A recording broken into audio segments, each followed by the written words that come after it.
होबो के कहने पर जैस्मिन हातिम की मदद करने के लिए जा रही होती हैं। तभी अजलाफ के सैनिक अगवा करके जैस्मिन को मुल्क अजलाफ के महल में ले जाते हैं, जहां पर हातिम भी होते हैं। तभी वही मलिका परछाई हातिम को शराब पीने को देती है और कहती है, अब मैं जो कहूँगी हातिम वही करेगा। तभी मलिका के हुक्म पर गुलाम हातिम शराब पी लेते हैं। तभी जैस्मिन हातिम को समझाने की कोशिश करती है कि तुम ये क्या कर रहे हो हातिम, ये दोनों भलाई के दुश्मन है, इंसानियत के दुश्मन है, तुम इनकी बात मान रहे हो। नहीं हातिम नहीं, होश में आओ, खत्म कर दो इन दोनों को। तभी हातिम जैस्मिन को थप्पड़ मार देते हैं और कहते हैं, बदतमीज लड़की, मलिका के खिलाफ बोलती है। तभी मलिका परछाई कहती है, यकीन आया है हमारे गुलाम की वफादारी पसंद आई राजकुमारी।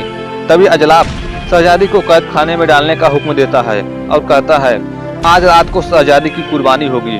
उसके बाद जैस्मिन को कैद खाने में ले जाया जाता है, लेकिन हातिम कुछ भी नहीं करते हैं और चुपचाप खड़े रहते हैं। वहीं दूसरी तरफ जैस्मिन कैद खाने में कैद होती हैं। तभी उनके पास होबो आता है, जो कि अदृश्य होता है, उसे कोई भी नहीं देख पा रहा था। तभी होबो जैस्मिन के सामने आता है और कहता है, जैस्मिन मैं तुम्हें छुड़ाने आया हूँ। तभी जैस्मिन कहती हैं, तुम मेरी फिक्र मत करो, तुम सबसे पहले हातिम की परछाई ले आओ, वरना हातिम मलिका के जादू से कभी भी नहीं निकल पाएंगे। तभी वहाँ जैस्मिन के अब्बू की रूह आती है। तभी जैस्मिन अपने अब्बू से मदद मांगती हैं और कहती हैं, मेरे हातिम को बचा लो, वरना मेरा हातिम मुझसे हमेशा हमेशा के लिए दूर हो जाएगा। तभी जैस्मिन के अब्बू कहते हैं, एक रास्ता है, और होबो से कहते हैं, होबो तुम चमत्कारी तलवार लेकर आओ और उस हातिम की परछाई वाले गुड़िया के सर काट दो और हातिम की परछाई को आजाद कर दो, क्योंकि चमत्कारी तलवार ही बासिला के जादू को काट सकता है। उसके बाद जैस्मिन के अब्बू वहां से चले जाते हैं। तभी होबो भी चमत्कारी तलवार हासिल करने के लिए निकल जाते हैं। उसके बाद होबो महल में काफी ढूंढने के बाद चमत्कारी तलवार के पास वे पहुंच जाते हैं, जिस तलवार का पहरेदारी बहुत सारे सैनिक कर रहे होते हैं। तभी होबो अपनी गायब होने वाली शक्तियों की मदद से उस जादुई तलवार को वहां से गायब कर देते हैं और उन सैनिकों को भी नहीं पता चलता। तभी अचानक एक सैनिक की नजर उस तलवार की म्यान पर पड़ती है, लेकिन तलवार वहां से गायब होता है। तभी होबो उस तलवार को लेकर सही सलामत वो वहां से बच निकलता है और तलवार को हासिल करने के बाद घोड़े पर सवार होकर उस इंसानी शक्ल वाले पहाड़ की ओर निकल जाते हैं। वहीं दूसरी तरफ जैस्मिन की बलि की तैयारी और साथ ही हातिम को शैतान बनाने की तैयारी हो रही होती है। तभी जैस्मिन को बलि की सूली पर चढ़ाया जाता है। वहीं दूसरी तरफ होबो इंसानी शक्ल वाले पहाड़ के पास पहुंचते हैं और कहते हैं, ऐ इंसानी शक्ल वाले पहाड़, टंगड़ी की तिंगड़ी को, डंगड़ी के डिंगड़ी को घुमा गोल गोल। उसके आगे हातिम को वह पहेली याद नहीं आ रही होती। वहीं दूसरी तरफ हातिम को एक तलवार दिया जाता है। जैस्मिन की बलि की रस्म शुरू होती है और वहीं दूसरी तरफ जंजाल अपने रस्म के मुताबिक हातिम को शैतान बनाने का रस्म शुरू किया होता है। वहीं दूसरी तरफ होबो दोबारा से उस पहेली को याद करता है और कहता है, टंगड़ी की टिंगड़ी को, डंगड़ी की डिंगड़ी को घुमा गोल गोल, दिखा रास्ता अपना मुंह खोल। तभी उस इंसानी शक्ल अपना मुंह खोलता है। वहीं दूसरी तरफ जंजाल हातिम को शैतान बना रहा होता है और हातिम जैस्मिन की बलि देने के लिए तलवार लेकर आगे बढ़ रहे होते हैं। वहीं दूसरी तरफ होबो उस गुफा के अंदर प्रवेश करते हैं और जैसे ही उस गुड़िया को हासिल करने के लिए जाते हैं, वैसे ही होबो उस जादुई दीवार से टकरा जाते हैं और उस गुड़िया उस कठपुतली तक नहीं पहुंच पाते। वहीं दूसरी तरफ हातिम को जैस्मिन की बलि देने के लिए कहा जाता है। तभी जैस्मिन हातिम को समझाती है कि नहीं हातिम, मैं तुम्हारी जैस्मिन हूँ। वहीं दूसरी तरफ होबो उस जादुई दीवार को तोड़ने की कोशिश करते हैं, लेकिन होबो उस दीवार को नहीं तोड़ पाते हैं। वहीं दूसरी तरफ हातिम जैस्मिन की बलि देने वाले होते हैं। तभी होबो पूरी ताकत लगाकर उस दीवार के पार जाकर हातिम के परछाई के गुड़िया का सर काट देते हैं।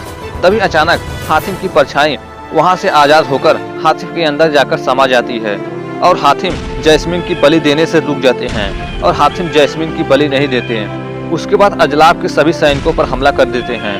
तभी जैस्मिन हातिम के पास आती है और वहीं मलिका परछाई वहां से भाग जाती है। तभी हातिम वहां से सभी सैनिकों को खत्म करके वहां से निकलते हैं। तभी महल में होबो आते हैं। तभी हातिम उस गुफा में जाते हैं जहां पर अजलाफ के अंत का हथियार यानी वह तलवार जमीन में गड़ा होता है। तभी हातिम जैसे उस गुफा में प्रवेश करते हैं, वैसे ही उनके पीछे अजलाफ आता है और तभी हातिम और अजलाफ के बीच लड़ाई शुरू हो जाती है और उन दोनों के बीच काफी समय तक लड़ाई चलती है और उन दोनों के बीच काफी समय लड़ाई चलने के बाद अजलाफ जख्मी हो जाता है। तभी वहाँ जैस्मिन और होबो भी आते हैं और हातिम उस तलवार को लेने के लिए जाते हैं। तभी अजलाफ कहता है, नहीं हातिम, तुम ऐसा नहीं कर सकते, तुम खुदा के बंदे हो, तुम मेरी जान मुझसे मत छीनो हातिम।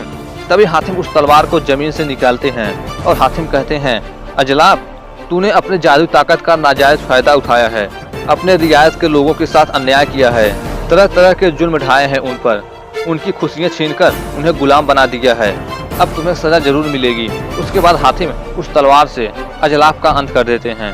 तभी वहाँ एक जादुई फरिश्ता प्रकट होता है और हातिम से कहता है, मेरे आका, आपने अजलाफ को खत्म करके मुझ पर एहसान किया है, अजलाफ ने मुझे बंदी बनाकर रखा था। तभी हातिम पूछते हैं, आपको बंदी बनाकर क्यों रखा था अजलाफ ने? तभी वह बताता है, क्योंकि मैं वह रास्ता जानता हूँ जहाँ से आपको आपके सवाल का जवाब मिलेगा।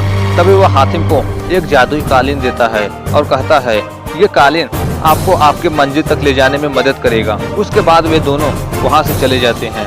वहीं दूसरी तरफ जफ्फार में नजूमी कहता है, जादूगर बादशाह, अजलाफ के खत्म होने से तुम्हारी सल्तनत की एक ताकत खत्म हो चुकी है। तभी दज्जाल कहता है, नहीं नजूमी, हातिम मुझे मात नहीं दे सकता।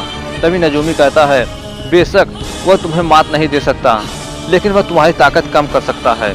वहीं दूसरी तरफ हातिम, होबो और जैस्मीन कालीन पर बैठकर अपने अगले सफर की ओर जा रहे होते हैं। तभी वह कालीन उन्हें किसी स्थान पर ले जाकर नीचे उतारता है, लेकिन उसके आगे जैस्मीन नहीं जा सकती थी। तभी हातिम उन्हें वापस जाने को कहते हैं। तभी जैस्मीन वापस जाने से पहले हातिम को एक तावीज देती हैं और कहती हैं, जब भी मन उदास हो तो इसे देख लेना। उसके बाद जैस्मीन वापस उस कालीन पर बैठकर परिस्तान के लिए निकल जाती हैं। उसके बाद हातिम और होबो अपना सफर आगे बढ़ाते हैं और उसके बाद आगे दिखाया जाता है कि दूर स्थित किसी गांव में कुछ घुड़सवार आते हैं और वे लोग उस गांव की कुछ लड़कियों को पकड़ते हैं और उन लड़कियों को पकड़कर वहां से ले जाते हैं। तभी कुछ समय बाद उस गांव में हातिम और होबो पहुंचते हैं। तभी वे गांव वाले हातिम और होबो को देखते हैं। तभी होबो कहते हैं, हातिम, ये लोग हमसे डर क्यों रहे हैं? तभी हातिम कहते हैं, आप सब डरिए मत, हम एक मुसाफिर हैं। तभी वे गांव वाले कहते हैं, नहीं, तुम मुसाफिर नहीं हो, तुम्हें जालिमा ने भेजा है, तुम फिर से हमारी जवान बेटियों को हमसे छीनने आए हो। और कहते हैं, याद रखना, ऊपर वाला तुम्हें कभी माफ नहीं करेगा।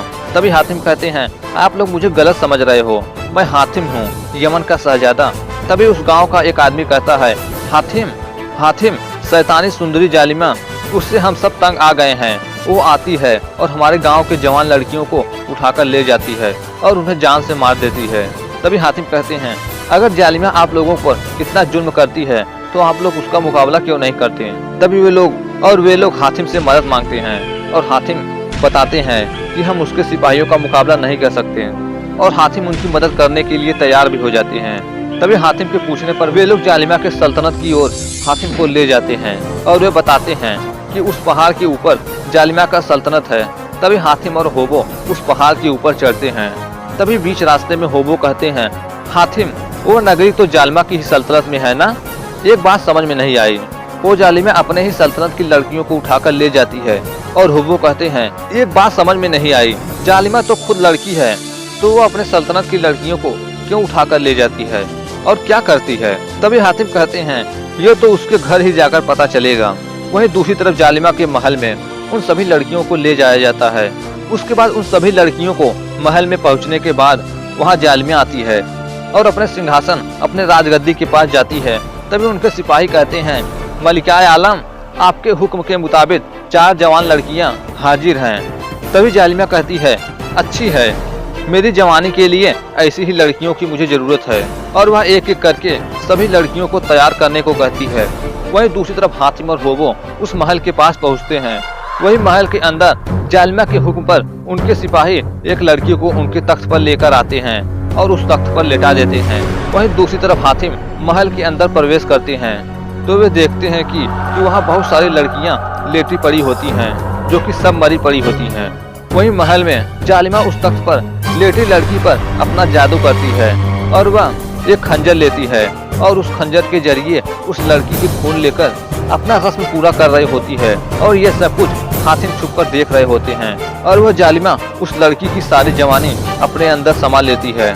तभी वहाँ हातिम निकलते हैं और कहते हैं, हातिम अपने आंखों के सामने जुल्म होते हुए नहीं देख सकता, छोड़ दो उन लड़कियों को। तभी उनकी सिपाही हातिम और होबो पर हमला कर देते हैं। तभी हातिम उन सभी सैनिकों को मारते हुए उसके पास पहुंचते हैं और उसके गर्दन पर तलवार रख देते हैं और कहते हैं, अगर अपनी जान की सलामती चाहती हो तो इन सभी लड़कियों को छोड़ने का हुक्म दो। तभी जालिमा कहती है, तुम मुझे मारोगे? अगर तुम मुझे मारोगे तो ये सब मर जाएंगी।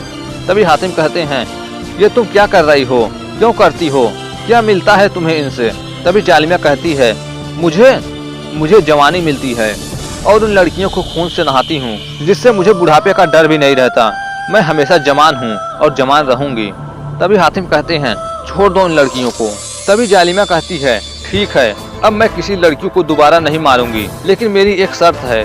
तभी होबो कहता है, हातिम इसके चक्कर में मत पड़ना, ये हमें किसी दूसरी मुसीबत में फंसा देगी। तभी हातिम उससे कहते हैं, ठीक है, मुझे क्या करना होगा, तुम्हारी शर्त क्या है? तभी जालिमा कहती है, आबे सबाब, और कहती है, मुझे वो पानी लाकर दो जिससे मैं हमेशा जवान रहूं। और वह 7 दिन की मोहलत देती है कि तुम मुझे 7 दिन के अंदर आबे सबाब लाकर दो, मैं किसी को नहीं मारूंगी। तभी हातिम पूछते हैं कि आबे सबाब मिलेगा कहाँ? तभी वह बताती है, पहाड़ के उत्तर दिशा में जाओगे तो एक जंगल पार करने के बाद 2 पहाड़ों के बीच से गुजरोगे तो तुम्हें एक पहाड़ी दरवाजा मिलेगा। उस दरवाजे को पार करोगे तो तुम पहाड़िस्तान की रियासत में पहुंच जाओगे। वहां जाने के बाद तुम्हें आबे सवाब का रास्ता तुम्हें मिल जाएगा। और कहती है, एक बात जान लो हातिम, आज तक जो भी आबे सवाब हासिल करने के लिए गया है वह आज तक वापस लौटकर नहीं आया है। उसके बाद हातिम और होबो आबे सवाब हासिल करने के लिए निकल जाते हैं। वहीं दूसरी तरफ दज्जाल जालिमा के पास आ रहा होता है और वह जालिमा से मिलता है और कहता है, आगे हम कुछ कहें कि तुम हमारे सामने यमन के शहजादे हातिम को हमारे सामने पेश करो।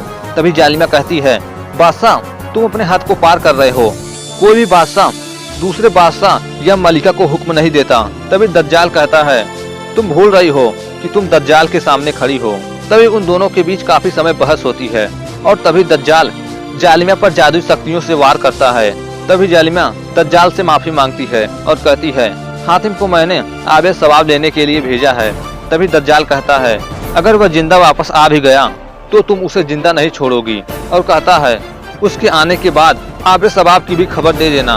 तभी जालिमा कहती है, जी बादशाह दज्जाल। उसके बाद दज्जाल वहाँ से चला जाता है। उसके जाने के बाद जालिमा कहती है, एक बार मुझे आबे सवाब मिल जाए फिर तो मैं तुम्हें अपना गुलाम बनाऊंगी दज्जाल। वहीं दूसरी तरफ हातिम और होबो आबे सवाब की खोज में निकल चुके होते हैं और रास्ते में जा रहे होते हैं। तभी होबो कहता है, कहाँ जा रहे हैं हम? और कहते हैं, उस जालिमा का क्या दुश्मनी थी हमसे जो इस कभी न खत्म होने वाले रास्ते पर मुझे भेज दिया। उसके बाद हातिम काफी समय अपने सफर की ओर चलते हैं और फिर एक पहाड़ी के पास पहुंचते हैं। वहीं दूसरी तरफ दज्जाल कहता है, 3 दिन हो गए लेकिन हातिम की कोई खबर नहीं आई। तभी नजूमी कहता है, परेशानी शिकस्त का पहला इंसाफ होता है बादशाह, तुम्हें अपनी ताकत पर यकीन लड़खड़ा रहा है, उस पर काबू रखो। आबे सवाब लाना बच्चों का खेल नहीं है। एक के बाद एक रुकावटें हातिम के जोश को ठंडा कर देगी। तभी दज्जाल कहता है, और वे वापस लौट आएगा। और कहता है, नजूमी, हातिम का इरादा पक्का है, वह कभी भी पीछे नहीं हटेगा। वहीं दूसरी तरफ हातिम उस पहाड़ी के रास्ते से जा रहे होते हैं। तभी उनके सामने 2 पहाड़ी के बीच एक दरवाजा दिखाई देता है। तभी होबो जैसे ही आगे बढ़ता है वैसे ही उसके सामने पहरेदार प्रकट होते हैं और उससे एक बात बोलता है और उन्हें बताता है, जो हिम्मत वाला है वही दरवाजा पार कर सकता है, जो डरा समझो मरा, लौट जाओ वापस चले जाओ। तभी वो दोनों पुतले होबो पर आग से वार करके होबो पर हमला करते हैं, लेकिन हाथी पीछे हटने वाले थे नहीं और वे आगे बढ़ जाते हैं। तभी अचानक उन दोनों पुतलों से आग निकलने वाला होता है, लेकिन हातिम पीछे हटने को तैयार नहीं थे।